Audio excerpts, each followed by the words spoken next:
और सिरसा साहब दोनों ही आपके सामने उपस्थित हुए हैं।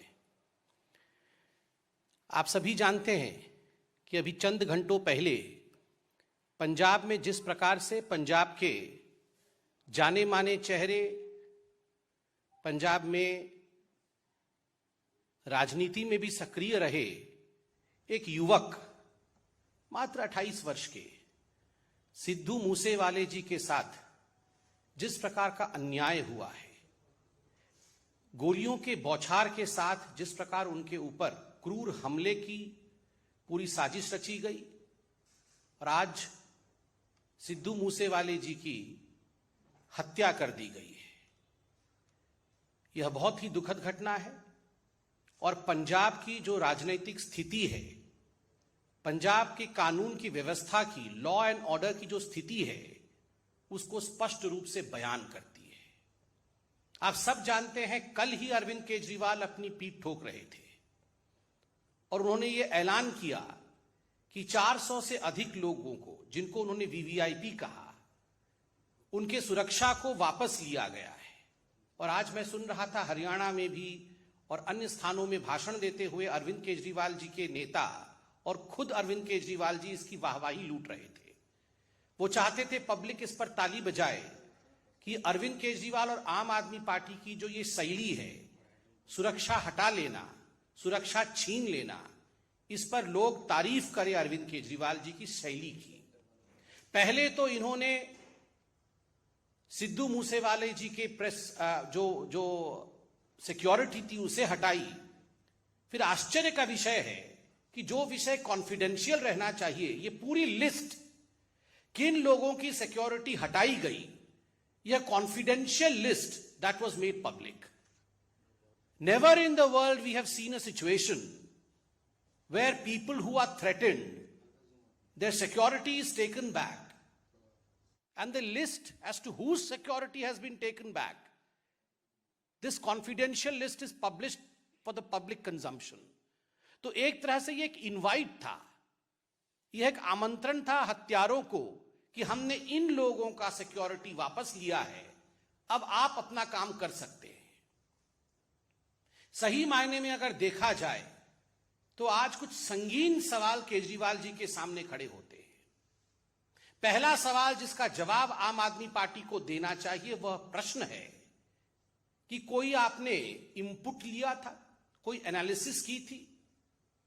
ये जो सिक्योरिटी विड्रॉ किया आपने कई लोगों की, सिद्धू जी की जो सिक्योरिटी आपने वापस लिया, आपने कोई इनपुट लेकर किया था? कोई थ्रेट परसेप्शन कितना है, थ्रेट परसेप्शन नहीं है, ये एनालिसिस की थी या केवल और केवल कोरी राजनीति के लिए, अपने वाहवाही के लिए, अपने लिए ताली बजवाने के लिए आपने ये सिक्योरिटी वापस ली? पहला प्रश्न है।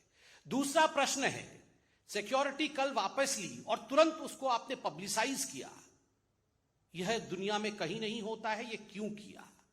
तीसरा प्रश्न है, अरविंद केजरीवाल जी आप ये जवाब दीजिए कि ये जो पंजाब पुलिस है, ये तो आपके इशारे पर, राघव चड्ढा के इशारे पर ट्विटर में कौन अरविंद केजरीवाल जी के लिए कमेंट कर रहा है, कौन अरविंद केजरीवाल जी से सवाल जवाब पूछ रहा है, उन लोगों को दिल्ली में जाके गिरफ्तार करो, उन लोगों को घसीट करके आप पंजाब लेकर आओ, उन पर एसआईटी बैठाओ।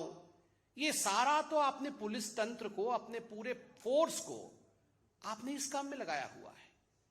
अगर आपकी फोर्स वास्तविक रूप में जमीन में काम करती तो आज ये नौबत नहीं आती, यह दुखद घटना आज नहीं होती।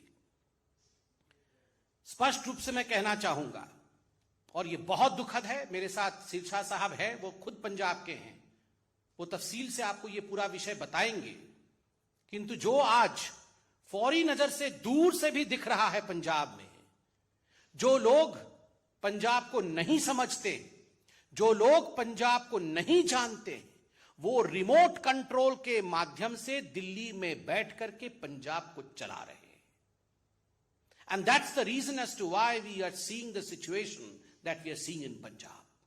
People who don't know what Punjab is, people who don't understand Punjab, they are the ones who are remote controlling the politics of Punjab, the government of Punjab, sitting in the thrones, in the high thrones of Delhi.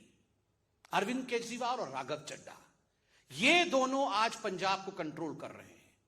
भगवंत मान पर तो खुद सिद्धू मूसेवाला की मां ने सवाल उठाया है। Bhagwant Mann is almost akin to a puppet CM. Arvind Kejriwal और राघव चड्ढा ने भगवंत मान जी को तो एक पपेट सीएम के रूप में बैठाया हुआ है, और किस प्रकार दिल्ली से पंजाब चल रही है वो हम देख रहे हैं, उसका नतीजा भी हम देख रहे हैं। केजरीवाल जी, राघव चड्ढा जी, आप दोनों इतना ऐलान कर रहे थे कि हमने इतने लोगों का सिक्योरिटी वापस ले लिया, पब्लिक को हमारे लिए ताली बजानी चाहिए। मैं नहीं जानता हूं, मगर मैं पूछना चाहता हूं जस्ट आउट ऑफ क्यूरियोसिटी, क्या राघव चड्ढा पंजाब में बिना सिक्योरिटी के रहते हैं, या राघव चड्ढा जी के पास पंजाब में सिक्योरिटी है? आज हिंदुस्तान की जनता और खास करके पंजाब की जनता जानना चाहती है कि राघव चड्ढा के पास कितनी सिक्योरिटी है, और अगर राघव चड्ढा को डेंजर है तो पंजाब के जो वासिंदे हैं, जिन्होंने पंजाब के लिए संघर्ष किया, क्या उनके जीवन के ऊपर कोई सिक्योरिटी थ्रेट नहीं है? और अरविंद केजरीवाल जी, आप तो खैर चुनाव में कहते थे कि आप वैगनार से आएंगे, वो नीली रंग की गाड़ी से, और आप सिक्योरिटी भी नहीं लेंगे, घर भी नहीं लेंगे, बंगला भी नहीं लेंगे, एक एक करके सब कुछ ले लिया है। आपके पास सिक्योरिटी है या आपके पास सिक्योरिटी नहीं है? बाहर अभी मुझे मीडिया के ही किसी बंधु ने बताया कि 90 गनमैन के साथ तो अरविंद केजरीवाल जी चलते हैं। Arvind ji, what you preach you should practise. जो आप प्रवचन देते हैं, जो आप सिखाते हैं, उसे जीना सीखिए। आज अगर सिद्धू मूसेवाला की हत्या हुई है, उसके जिम्मेदार सीधे तरीके से, सीधे तौर से अरविंद केजरीवाल और राघव चड्ढा हैं, जो दिल्ली में बैठ करके पंजाब को चलाने की कोशिश कर रहे हैं। दोनों को तुरंत इस विषय पे प्रेस कॉन्फ्रेंस करके न केवल माफी मांगनी चाहिए, अपितु एक्सप्लेनेशन देना चाहिए कि आखिर ये पंजाब में क्या हो रहा है। बंधुगण, अब मैं निवेदन करूंगा कि हमारे